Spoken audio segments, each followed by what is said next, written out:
በስመ አብ ወወልድ ወመንፈስ ቅዱስ አሐዱ አምላክ አሜን። መጽሐፈ ምስጢር ምዕራፍ 2 የብርሃናት ምንባብ። በህልውና አንድ በሆነ በማይለወጥና በማይጨመርበት በአንድነት በሚሰገድለት በአንድነትም በሚመሰገን የነፋስን ኃይል እየነፈሰ የፀሐይንም ነበልባል እየተርገበገበ የፀሐይንም ክበብ በነፋሳት ሰረገላ በሚከምር በሰማይ መስኮቶች በሚያወጣው ለጨረቃም አውድ ቀመር ፈጽሞ እስኪመላ ድረስ በብርሃን ቀን በየጠዋቱ ብርሃንን በሚስልበት የመብረቆች ብልጭታ ሲያበራ የነጎድጓድም ድምፅ ሲጮህ የዝናብ ጠብታዎችን ከደመናዎች ማኅፀን በሚቀዳ በስሉስ ቅዱስ ስም ለፍጥረታት ሁሉ ገዢ ለእርሱ ምስጋና ይሁን ለዘላለሙ አሜን።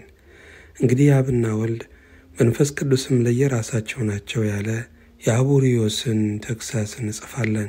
አቡሪዮስ ሆይ አብ በአገዛዙና በሥርዓቱ ጸንቶ ይኖራል፣ ወልድም በአገዛዙና በሥርዓቱ ጸንቶ ይኖራል፣ መንፈስ ቅዱስም በአገዛዙና በሥርዓቱ ጸንቶ ይኖራል ትል ዘንድ እንደምንደፈርህ አስቀድመህ በራስህ ፍረድ።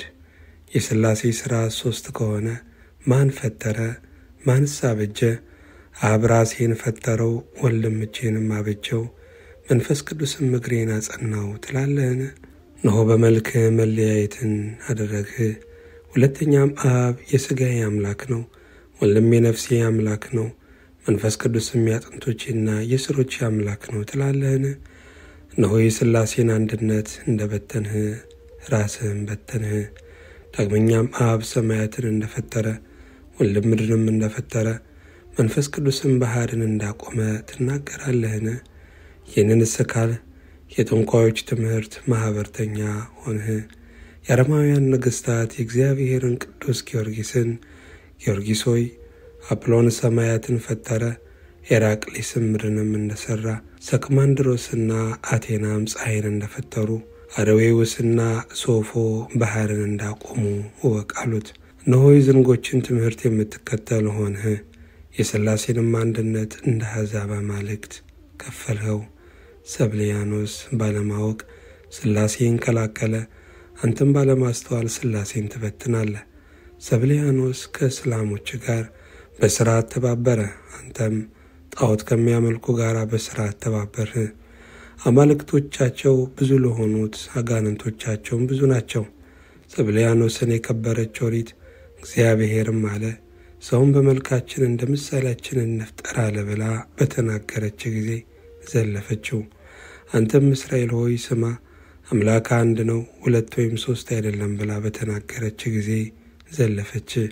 ይህንን ያለው የመለኮትን ሦስትነት ሲያጠፋ አይደለም፣ የሥላሴን አንድነት ያስማማ ወይም አንድ ያደርግ ዘንድ እንጂ። በየአካሉ በአብና በወልድ በመንፈስ ቅዱስም ስም ባልን ጊዜ የሰብልያኖስ አንደበቱን ቆረጥን። በባሕሪ አንድ አምላክ ባልን ጊዜ ያንተን አፍ ዘጋን። የመለኮትን አካል አንድ እንዳይደል ሰብልያኖስን ገሰጽ ነው። አንተንም ሥላሴን እንዳትለይ ከለከልንህ። አቡሪዮስ ሆይ የማይከፈለውን እርሱን እንደምን ትከፍለዋለህ? የማይለይ እርሱን እንደምን ትለየዋለህ? አቡሪዮስ ሆይ የማይከፈለውን እንደምን ትከፍለዋለህ? የማይበተነውን እንደምን ትበትነዋለህ? አቡሪዮስ ሆይ የማይለይ እርሱን እንደምን ትለየዋለህ? የማይርቀውን እንደምን ታርቀዋለህ? አቡሪዮስ ሆይ እንደምን አንዱ ከአንዱ ልዩ ነው፣ ሁለተኛውም ከሦስተኛው ይለያል አልህ። ራስን በመለኮት ሰይፍ ቆረጥህ፣ ምላስም በወንጌል ካራ ቆረጥኸው።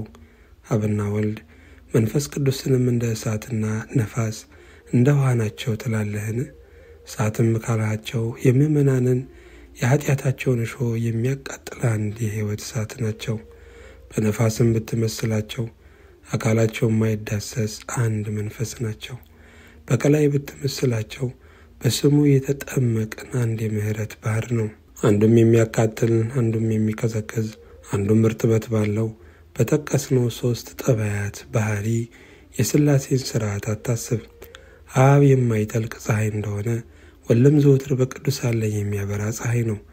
ወልድ ዘወትር በቅዱሳን ላይ የሚያበራ ፀሐይ እንደሆነ መንፈስ ቅዱስም ቤተ ክርስቲያንን የሚያስጌጣት ፀሐይ ነው። አብ በኪሩቤል ሰረገላ እንደሚቀመጥ ወልድም በቀኙ በአራቱም እንስሳ ላይ ይቀመጣል። ወልድ በአራቱ እንስሳ ላይ እንደሚቀመጥ መንፈስ ቅዱስም በምስጋና ዙፋኑ ላይ በሦስትነት ይመሰገናል። አብ አዳምን እንዳበጀው ወልድም በመልኩና በምሳሌው ፈጠረው። መንፈስ ቅዱስም በመልኩ ፈጠረው። አብ በነቢያት አንደበት የአጥቢያ ኮከብ ሳይፈጠር አስቀድሞ ከሆድ ወለድሁ። ሁለተኛም በኢሳይያስ አፍ እነሆ ወዳጄ ያስተውላል፣ ከፍ ከፍ ይላል፣ ይከብራል፣ አሕዛብም ስለ እርሱ ያደንቃሉ። ዳግመኛም እኔ አባቱ ሆነዋለሁ፣ እርሱም ልጅ ይሆንልኛል አለ። በዖዝያንም አፍ ልጄን ከግብፅ ጠራሁት ብሎ እንደተናገረ ይህ አብ ስለ ልጁ የመሰከረው በነቢያቱ የተነገረ ነው። ዳግመኛም ወልድ ስለ አባቱ በነቢያቱ አንደበት ተናገረ። ዓለም እግዚአብሔር አለኝ፣ አንተ ልጄ ነህ፣ እኔም ዛሬ ወለድሁ። ከእኔ ለምን፣ አሕዛብን ለርስትህ እሰጥሃለሁ፣ ግዛትህም እስከ ምድር ዳርቻ ይሁን። ስለ ራሱም ይናገራል። ስለ መከራው እንዲህ ብሎ ልብሴን ለራሳቸው ተካፈሉ፣ እጆቼንና እግሮቼንም ቸነከሩኝ፣ አጥንቶቼንም ሁሉ ቆጠሩ። ሁለተኛም በሆምጣጤ ላይ ሐሞት ቀላቀሉ፣ ለጥሜም መራራውን አጠጡኝ። በኢሳይያስ አፍ ጀርባዬን ለግርፋት ሰጠው፣ ቁንጬንም ለጥፊ፣ ፊቴንም ከምራቅ አፍረት አልመለስኩም አለ። ይህ የወልድ ምስክርነት ቃሉ ስለ ራሱና ስለ አባቱ በነቢያቱ አንደበት የተናገረ ነው። ስለ መንፈስ ቅዱስም ለድሆች የምሥራች እንድነግራቸው የቀባኝ በእኔ ያለ የእግዚአብሔር መንፈስ ለተማርኩት ነጻነት እንድሰብክላቸው ላከኝ ብሎ ተናገረ። ይህም የትንቢት ቃል በርግብ አምሳል በእርሱ ላይ ስለወረደ መንፈስ ቅዱስ ነው። መንፈስ ቅዱስ ነው ለድሆች የምሥራች እንድነግራቸው ላከኝ ማለት ለአሕዛብ መምህር ሆን ዘንድ ማለት ነው።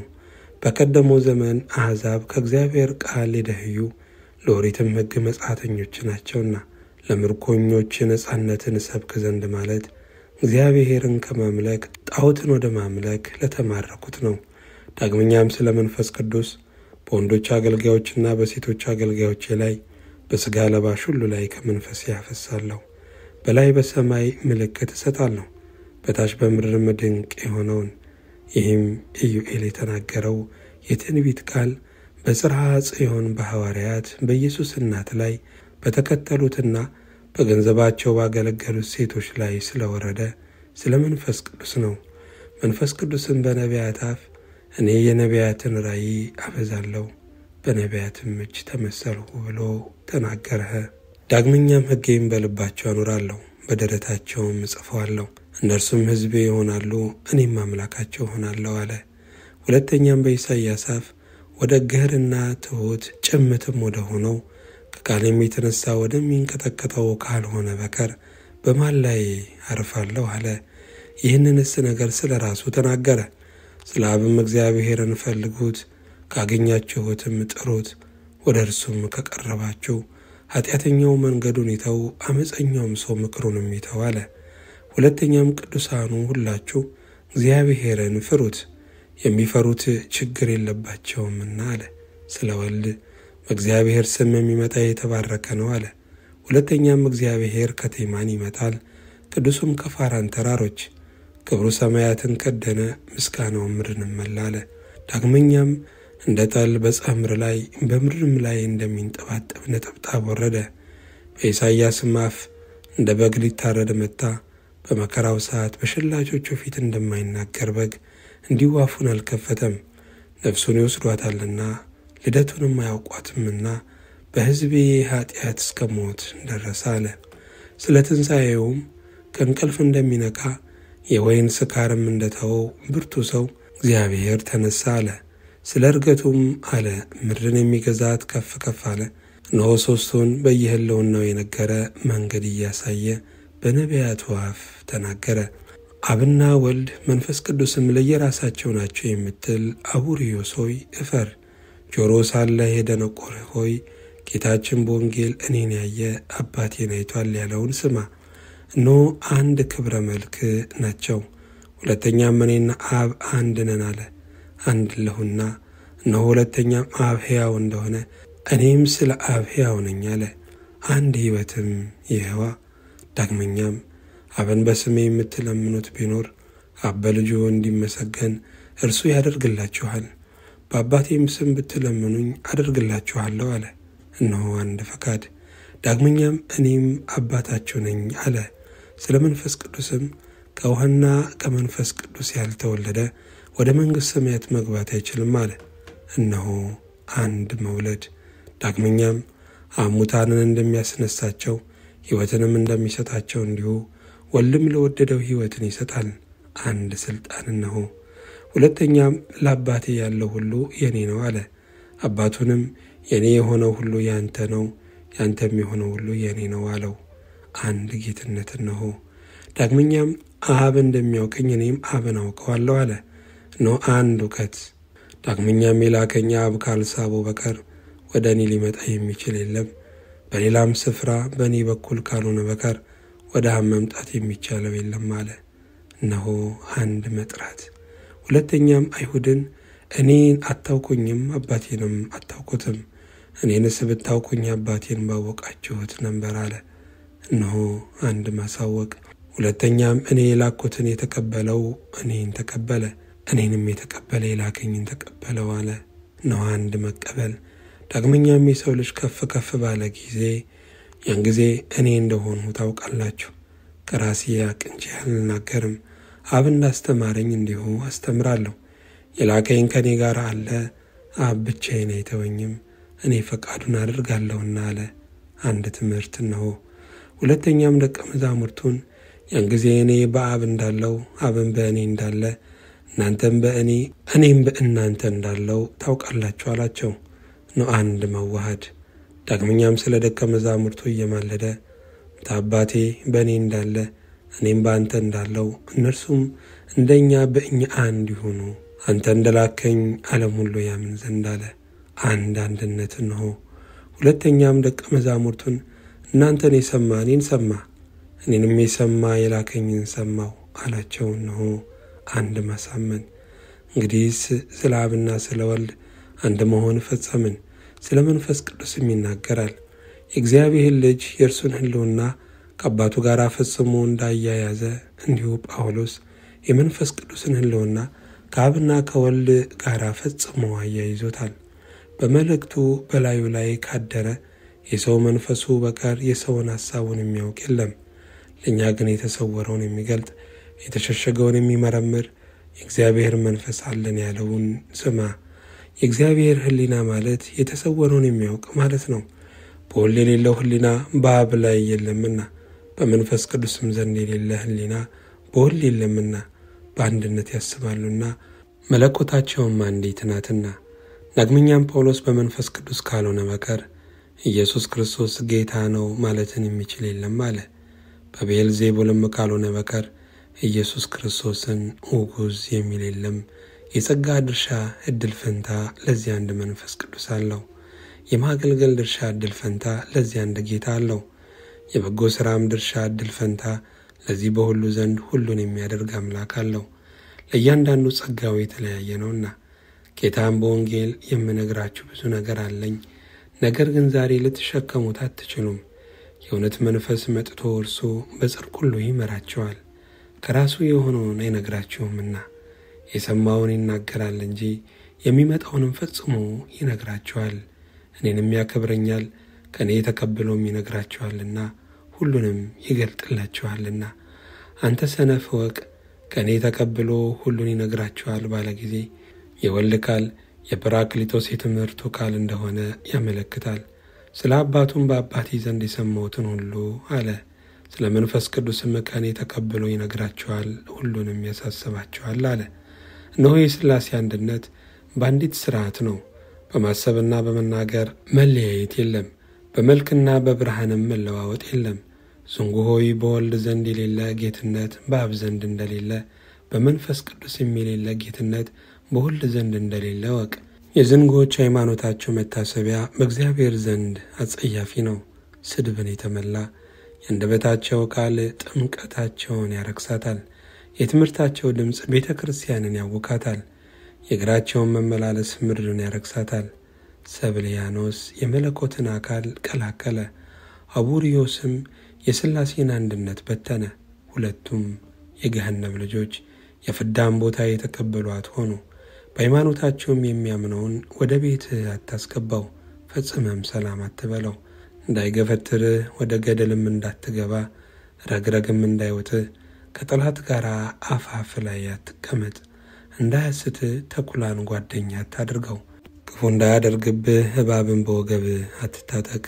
በመርዙም እንዳይጎዳ እፉኝትን በአንገት አትሰር። በጅራቱ አካልህን እንዳያጎድል ጊንጡን በእቅፍ አታኑር። የተቀደሰውን ለውሾች አትስጥ። ዕንቁን በእሪያዎች ፊት አታኑር። ንጹሕ ልብስ ቢኖርህ ጥላሸቱን በላዩ እንዳያኖርብህ ወደ ማሰሮ ጥቀርሻ አታቅርበው። የከበረ ዕንቁ ብትገዛ በእድፉ እንዳያዝግብህ መሬት ውስጥ አትቅበረው። ከኃጢአተኞች ስለ መራቅ ይህን ምክር በምሳሌ ያቀረብንልህ የፍዳ ፍርድ ከእግዚአብሔር ዘንድ ወጥቶባቸዋልና። በኦሪት መጽሐፍ የእስራኤላዊት ሴት ልጅ ወጥታ አባቱም ግብፃዊ ነበር። የዚያች እስራኤላዊት ሴት ልጅ የእግዚአብሔርን ስም ጠርቶ ተራገመ። ወደ ሙሴም አመጡት። የእናቱም ስም ከዳን ወገን የሆነ የዳቤር ልጅ ሰሎሜት ናት። በእግዚአብሔር ትእዛዝ እስኪቀጣው ድረስ አሰረው። እግዚአብሔርም ሙሴን አለው፣ የተራገመውን ሰው ከከተማ ወደ ውጭ አውጣው። የሰሙትም ሁላቸው እጃቸውን በራሱ ላይ ይጫኑ፣ የተሰበሰቡትም ሁሉ በድንጋይ ይውገሩት። ሙሴም ለእስራኤል ልጆች ነገራቸው። የተሳደበውንም ሰው ከከተማ ወደ ውጭ አውጥተው በድንጋይ ወገሩት። በያዕቆብም አምላክ ትእዛዝ ሞተ ተብሎ እንደተጻፈ። ጌታችንም በወንጌል በአንገቱ የወፍጮ ድንጋይ አስረው ወደ ጥልቁ ያስጥሙት አለ። እነሆ ሃይማኖትን በካዱት ላይ በብሉይም በአዲስም የሞት ትእዛዝ ወጣ።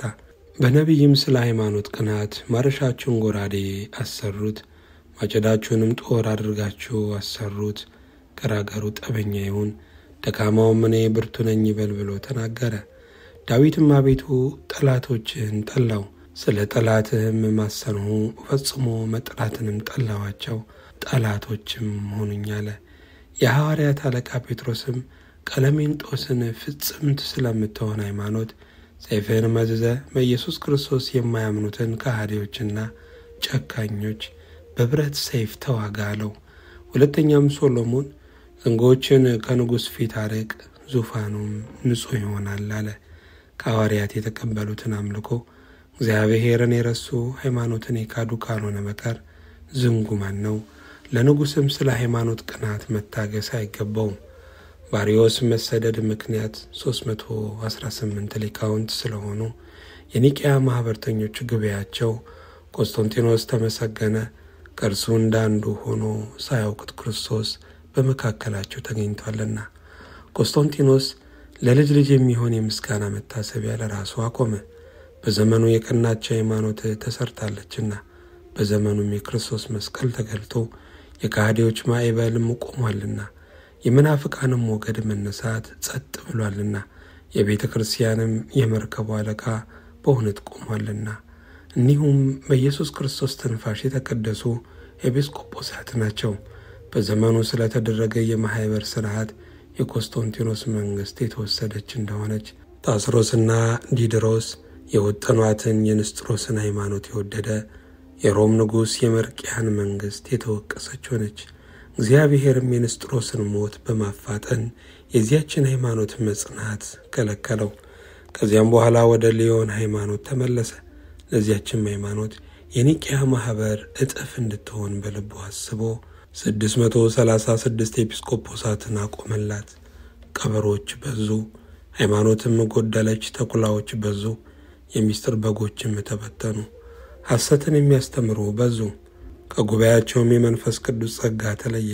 ስለ ሃይማኖት ቀንቶ ጥርሱን ከተነቀለ የጺሙም ብዙ ከተነጨ ከዲዮስቆሮስ ጋር ሆነ። የመርቅያን ወቀሳ እንሆ በምዕመናን ዘንድ እስካሁን ድረስ ስለተበላሸ ሃይማኖቱ ስለረከሰችም እምነቱ የዝንጎች መታሰቢያ ለዘላለም ከወቀሳና ከስድብ ጋር ይኖራልና። እነሆ ሁለተኛ የቆስጠንጢኖስ የሃይማኖቱ መታሰቢያ እነኋት፣ እስከ ዛሬ ድረስ ከፍጹም ምስጋና ጋር ትኖራለች። የጻድቅ መታሰቢያ ለዘላለም ከማመስገንና ከማድነቅ ከማክበርም ጋር ይኖራልና። ከዚህም በኋላ በኒቅያ የነበሩ የቅዱሳን ማኅበርተኞች ለክርስቲያን ወገን ሁሉ የቀናች ሃይማኖትን ሰሩ። እንደዚህ አንድ ሆነው ከተወደደ ንጉሥ ከቆስጠንጢኖስ ዘንድ በኢየሱስ ክርስቶስ ሃይማኖት ቤተ ክርስቲያንን እንድናነሳት እንድናጸናትም ሥልጣንን አገኘን። ይህንንም የተላለፈ ሰይፍ ይለፍበት። አሜን ወአሜን።